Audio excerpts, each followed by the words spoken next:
हमारा first question है what is eurythermal organism. हम यूरीथर्मल ऑर्गेनिज्म कैसे ऑर्गेनिज्म को कहते हैं?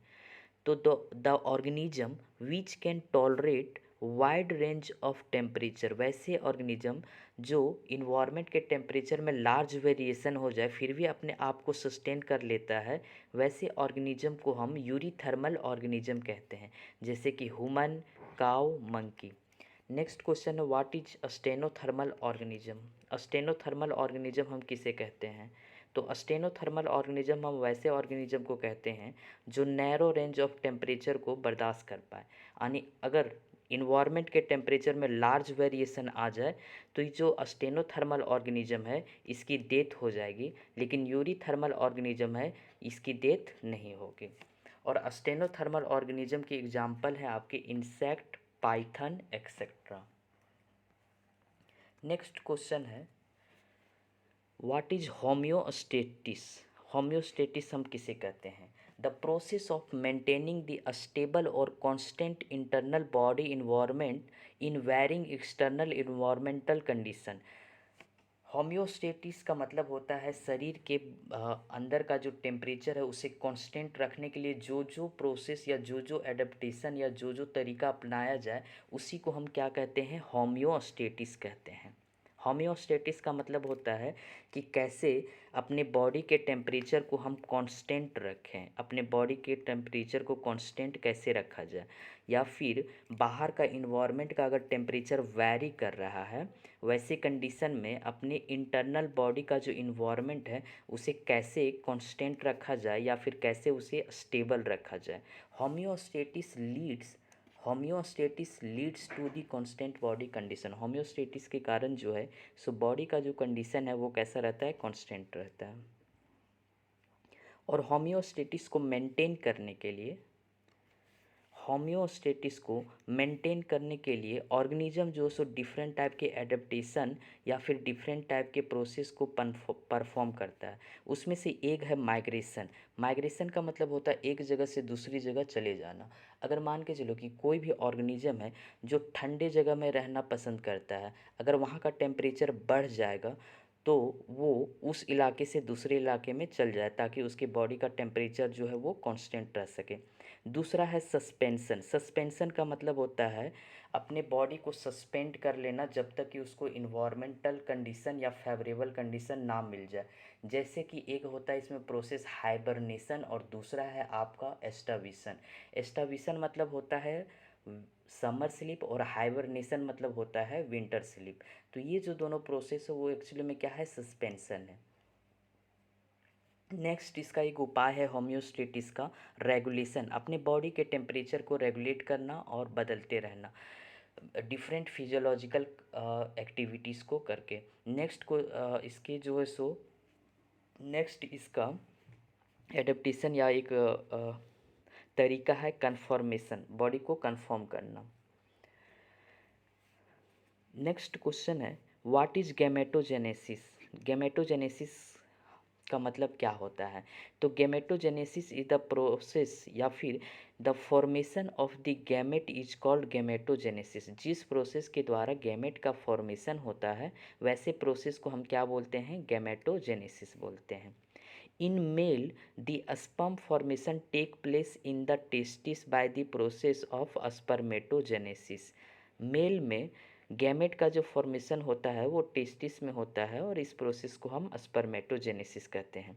जबकि इन फीमेल एग या फिर ओवम का जो फॉर्मेशन है ये कहाँ पे होता है? ओवरी में होता है और इस प्रोसेस को हम oogenesis कहते हैं। तो कभी कभी क्वेश्चन आता है व्हाट इज स्पर्मेटोजेनेसिस, कभी क्वेश्चन आता है व्हाट इज यूजेनेसिस और कभी कभी क्वेश्चन आ जाता है व्हाट इज गैमेटोजेनेसिस। तो गैमेट बनने के तरीके को ही हम क्या कहते हैं या उस प्रोसेस को क्या कहते हैं? गैमेटोजेनेसिस।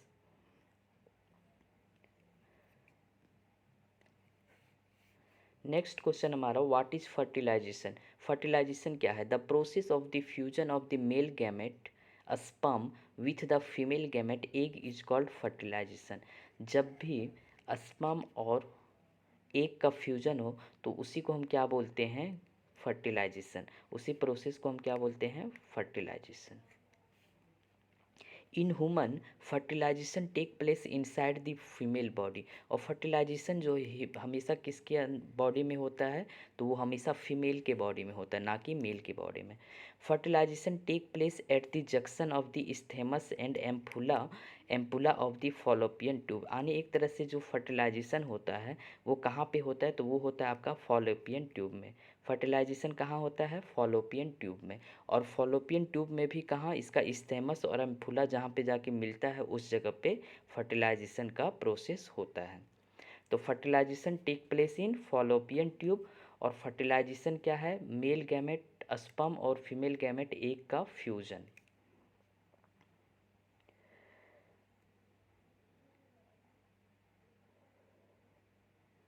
और फर्टिलाइजेशन तभी होगा when both sperm and egg transported simultaneously.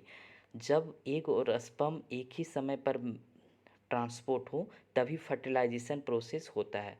ऐसा नहीं कि हर कॉपुलेशन से फर्टिलाइजेशन हो जाए।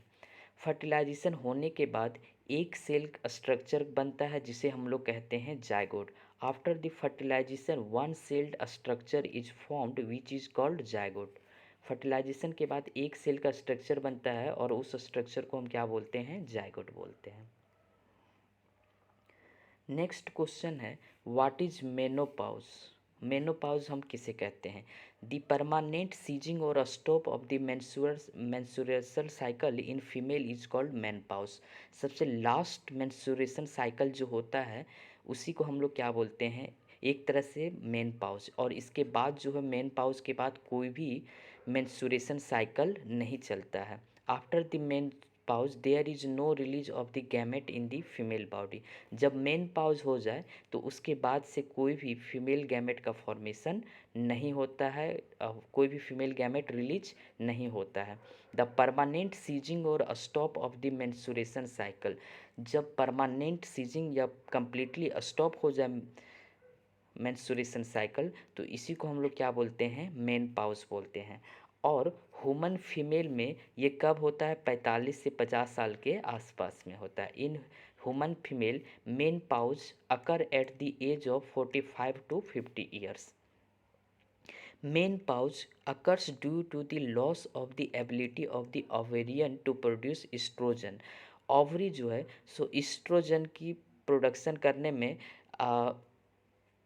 सक्षम या फिर एबिल कैपेबल नहीं रहता है, तो ऐसे कंडीशन में मेनोपॉज होता है।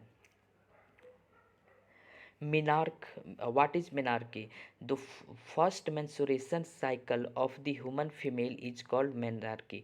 जो सबसे पहला मेंस्ट्रुएशन है उसी को हम लोग क्या बोलते हैं, मेनार्की बोलते हैं। Menarche begins at the poverty. Menarche कब शुरू होता है, तो ये शुरू होता है पवर्टी में। द फर्स्ट मेंस्ट्रुएशन और menarche is the signal of the reproductive age in the female.